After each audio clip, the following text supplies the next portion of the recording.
បាទសួស្តីក៏ដូចជាក្រុមជ្រាបសួរទៅដល់ពុកម៉ែបងអ៊ំពុកម៉ែជាទីស្រឡាញ់ថ្ងៃនេះបងអូនសូមធ្វើការបង្ហាញយន្តកាត់ចូលស្តុកថ្មីនេះជាប្រភេទ Kia EV5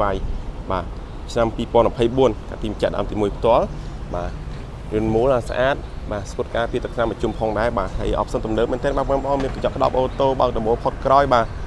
sensor រហូតដល់12គ្រាប់ផងដែរសម្រាប់យន្ត EV5 មួយគ្រឿងនេះបាទបងអាចទិញជាលុយសុទ្ធវេដូមករំលោះបាន25ខែក្រុងផងដែរបាទហើយ option ទំនើបបងនៅដៃទ្វារគេលើបណាជាមួយនឹងខ្ញុំបាទចុចជាមួយមកគឺវាអឡតបាទចេញដៃទ្វារមកបាទអែមស្ទែមតែម្ដងបាទពុកស្បែកខាងក្នុងបាទពណ៌បាទខៀវប្រមូលបើកផុតមកក្រោយបងសម្រាប់ EV5 មួយគ្រឿងនេះបាទឡានថ្មីលាក់ដៃតែម្ដងកែចុចអូតូបាទធំទលាយបាទអែមតែម្ដងបាទហើយរៀននេះដែរទៅតែប្រើបាន 9000 គីឡូទេបាទបងសបកកង់នេះគឺនៅថ្មី 99% បាទឡានថ្មីលាក់ដៃតែម្ដងបងត្រូវការអាចជើមើលបើកសិលបងបានខាងបងទទួលទិញចូលលក់ចេញបៃដូរនឹងបងរំលោះ25ខេត្តក្រុងផងដែរបាទ